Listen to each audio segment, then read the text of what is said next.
The Lord be with you. A reading from the Holy Gospel according to John.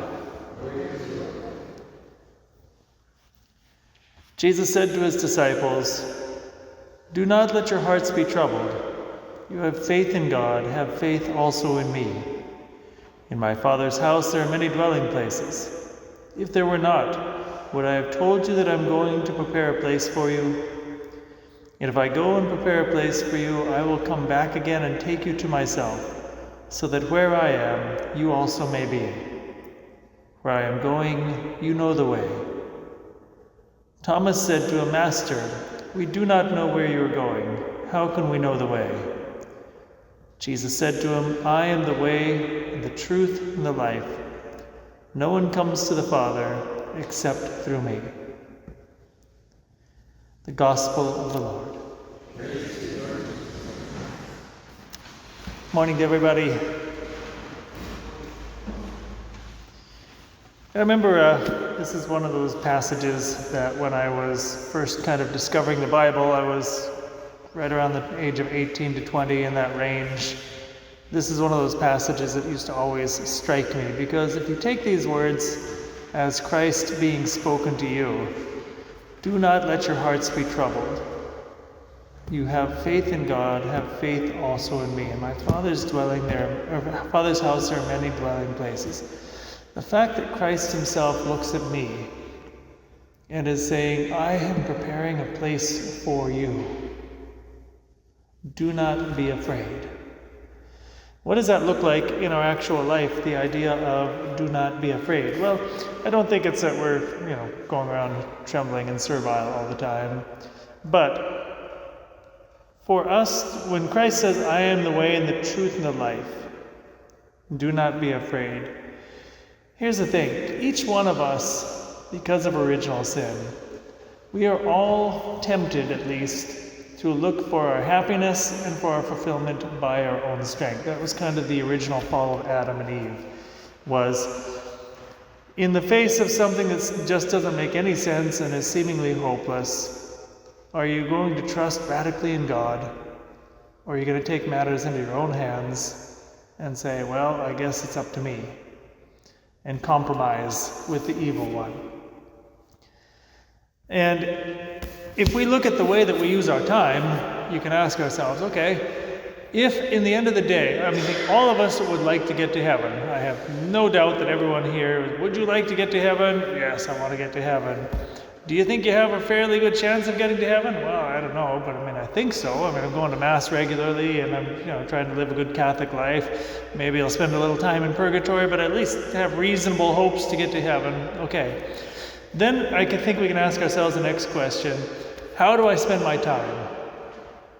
How much of my time is God time? And I'm not only talking about time spent praying the rosary or going to adoration or going to worship the King up on the hill every time the Legionaries of Christ advertise it, as we kindly do regularly, and so few of you come. But anyway, it's not about even going to daily Mass. These are all important. This is all a big part of it. But how much of my day would I qualify as being God time?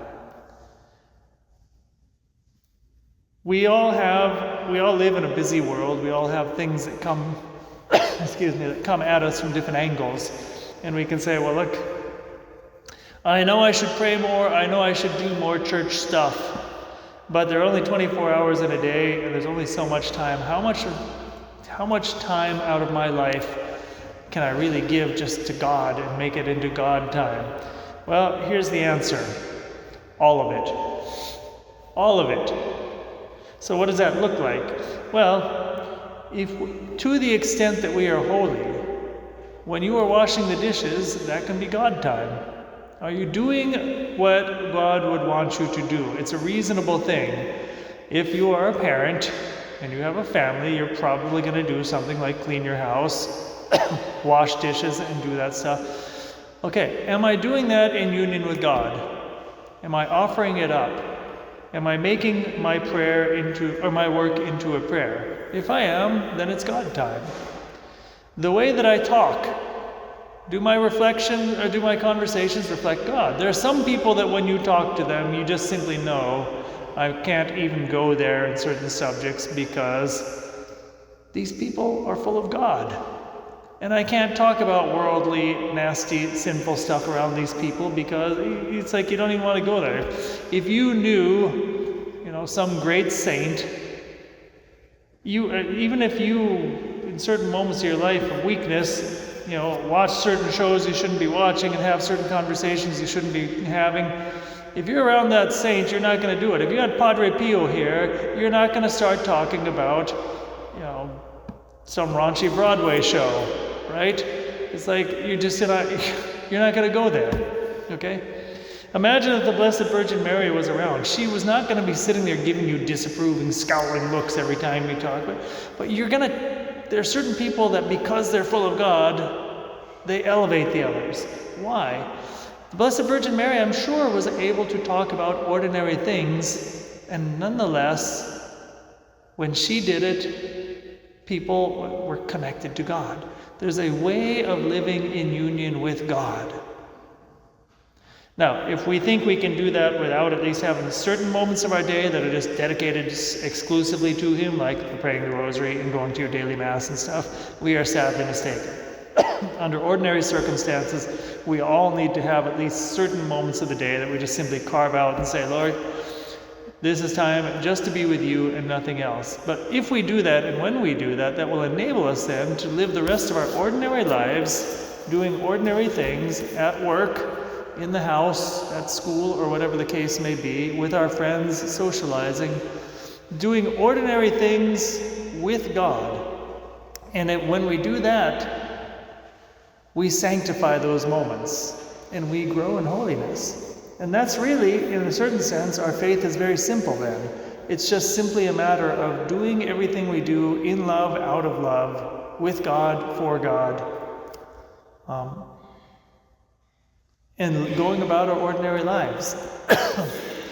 So, easier said than done. So, I'm not going to give you any pro tips because already I started Mass late and, but this is going to be something where you can take it to your own conscience exam and say, okay, what are the aspects of my day that, Lord, I've got to do these things because it's just part of my ordinary life, but what are the aspects of my day, Lord, that you would like to be a part of, and how are we going to make that happen?